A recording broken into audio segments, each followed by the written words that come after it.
কল্পনা করুন এক পৃথিবী যেখানে কন্যা শিশুকে জীবন্ত কবর দেওয়া হয়, যেখানে মানুষ ৩৬০টি মূর্তির সামনে মাথা নত করে। সেই অন্ধকার যুগে আল্লাহ প্রস্তুত করছিলেন এক আলো। আসসালামু আলাইকুম ওয়ারহমতুল্লাহি ওয়াবারাকাতুহু। ভাই ও বোনেরা, কল্পনা করুন একটি সময় যখন পৃথিবী অন্ধকারে নিমজ্জিত।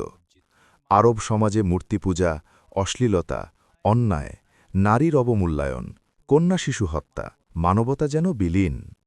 এই সময়কে বলা হয় জাহেলিয়াতের যুগ। কিন্তু আল্লাহ তাআলা কখনও পৃথিবীকে পথ নির্দেশনা ছাড়া রাখেন না। সেই অন্ধকার চিরে এক আলো আসতে যাচ্ছিল। হেরা গুহা, নির্জনতার সেই স্থান। মক্কার বাইরে পাহাড়ের চূড়ায় এক ছোট গুহা, হেরা। সেখানে নির্জনে যেতেন এক ব্যক্তি। তিনি ধ্যান করতেন, চিন্তা করতেন, মানবতার জন্য কাঁদতেন। তিনি ছিলেন মোহাম্মদ সাল্লাল্লাহু আলাইহি ওয়াসাল্লাম। কেন তিনি সেখানে যেতেন?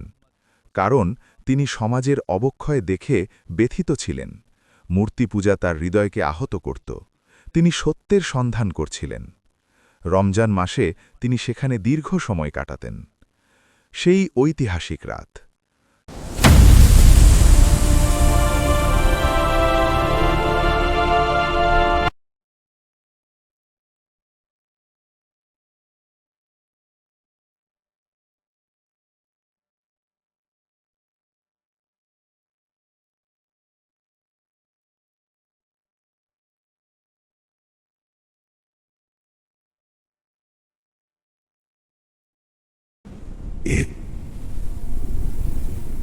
اقرأ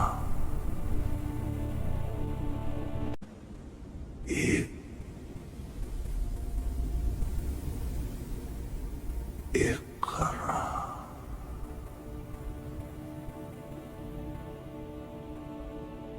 ৪০ বছর বয়স, রমজানের এক গভীর রাত, নিঃশব্দ পাহাড়, আকাশে তারা। হঠাৎ এক অদৃশ্য শক্তি গুহাকে পূর্ণ করল। এক মহিমান্বিত সত্তা উপস্থিত হলেন। তিনি ছিলেন জিবরিল আলাইহিসসালাম।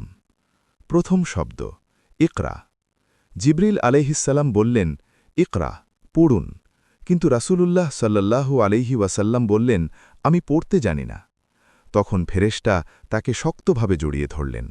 আবার বললেন, ইকরা। তৃতীয়বার জড়িয়ে ধরে বললেন, ইকরা বিস্মি রাব্বিকাল্লাযী খালাক। এই আয়াতসমূহ নাজিল হল। এই আয়াতগুলো আজ কুরআনের সূরা আলাকের প্রথম ৫ আয়াত। জ্ঞানের বিপ্লব। প্রথম শব্দ ছিল পড়ো। না ছিল যুদ্ধের আহ্বান, না ছিল রাজনীতি, না ছিল সম্পদের কথা, ছিল জ্ঞানের কথা। ইসলামের প্রথম শিক্ষা, শিক্ষা। ভীত হৃদয়। ওহির পর রাসূলুল্লাহ সাল্লাল্লাহু আলাইহি ওয়াসাল্লাম ভীত হয়ে পড়লেন। তার হৃদয় কাঁপছিল।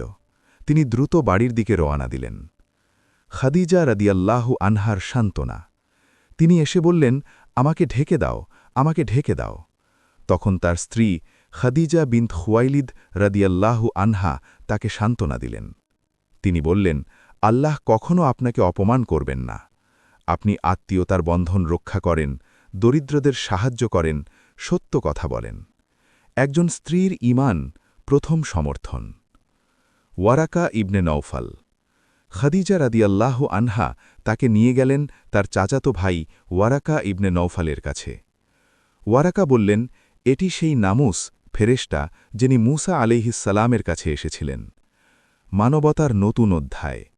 সেই রাত থেকে পৃথিবী বদলে গেল। একজন নির্জন মানুষ মানবতার নেতা হয়ে উঠলেন। ওহির বিরতি। প্রথম ওহির পর কিছুদিন ওহি বন্ধ ছিল।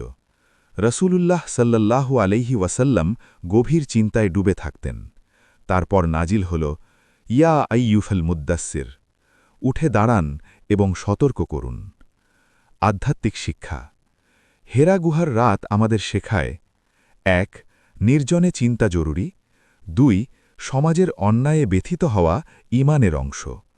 ৩. জ্ঞানই মুক্তির পথ। ৪. একজন স্ত্রী সমর্থন একটি দাওয়াতের ভিত্তি। ৫. আল্লাহ যখন কাউকে বেছে নেন তিনি তাকে প্রস্তুত করেন। ভাই ও বোনেরা, কল্পনা করুন যদি সেই রাতে ইকরা শব্দটি না আসত পৃথিবী আজ কেমন হতো আমরা যে কুরআন হাতে তাই তা সেই রাতের উপহার হেরা গুহার রাত শুধু ইতিহাস নয় এটি মানবতার পুনর্জন্ম আল্লাহ হাফেজ